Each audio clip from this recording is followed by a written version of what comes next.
But that with the punctum, forgive me, that goes to say that, to prove that the punctum is very subjective matter. And another one which I found really beautiful is in the, I think it's chalk, compressed chalk with which you are drawing. It's just school chalk. School chalk. But the board is not really the Schiffer, how do you call it? In German, I think you call it the Schiffer board. Blackboard. Is it a natural blackboard, or is it... Oh yeah, they're not slates. They're not old school slates. This is just... So it's a kind of laminate, okay. No, it's just painted with blackboard paint. Yeah. It's the cheapest manufacture you can get. Oh, okay, it's paint, yeah. It's just hardboard, blackboard paint and school chalk. That's all it is. And I was thinking the punctum there has to be that the chalk is this organic shape, and the Schiefer is this material, metamorph material that you would find underground. And even if your chalk has been compressed, it's this permanent state of a material, while the snow that it depicts is entirely in transition and is dependent on temperature. And so... Which is a difference with that one, though. Really? Well, that's chalk, depicting chalk. I see, yes. That's the chalk side, yeah. In the upper piece, the film, it's really just more a memory of Le Repas de Bébé by the Lumière brothers, which for me has in common with, and again, we're sort of very early in cinema, and you're in the 2000s, is that you feel most moved by the insect, the color of the tomatoes in combination with this fantastic gray, which is lost forever in digital. You don't have a depth of gray of which you have the feeling it's one thin layer after the other. You couldn't possibly, I mean, I haven't seen it in digital.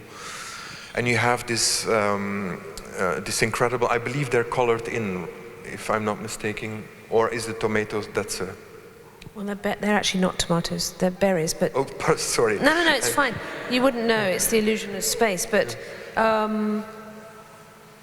mean, in relation to what you're saying, it's correct about film. There is depth in film because there is literally depth. Mm-hmm. You know, emulsion is made from many, many layers on top of the polyester base or acetate base. So it is literally depth. I think depth is probably the one biggest quantifiable thing that film has, and that digital still cannot quite, you know, has other things, and it's a very elastic medium, which film is more rigid, for sure, but depth is that. But the whole point about film is that I did deliberately go back to the origins of cinema, you know, the energy and excitement with a new medium, in trying to, you know, film something that had to be resplendent. It had to be, you know, just had to work as film, because that's what I was daring to call it. Well, precisely what I found most moving was those details which you would call almost like background subjects, like the little insect and the waterfall. And in Le Repas de Bébé, this was the original excitement, was not so much seeing this baby and imagining it later growing up and dying, but was the trees in the background, because they are, as a shape, are an object which are sort of in a perma situation. As a biology, we cannot understand that they would decay as humans would be. And there I found striking that, and this for me was the punctum in film, in the film piece, is that you go back to the origins of the initial fascination of cinema. And I was amazed that they called it a release in 1895, first released in 1895. We still use the language. Yeah.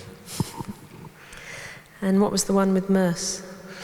I would say there it's the waterfall, which is very subtle and stereophonically performed by the film projectors that are placed on various locations in the room, which if you go close, they're really quite, it's quite harsh on the ears. And initially, you turn back and say, this is too much noise for me.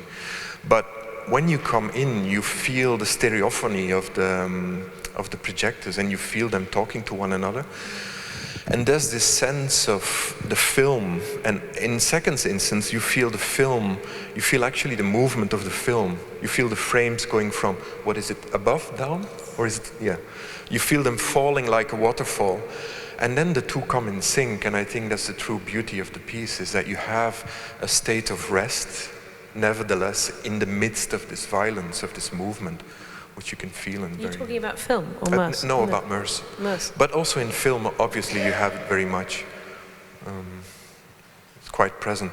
Although I would say in film, the appearance of the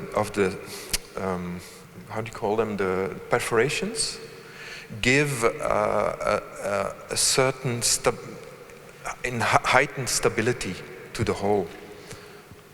Because you can verify that the film actually runs extremely smoothly. You have this sense of incredible rest.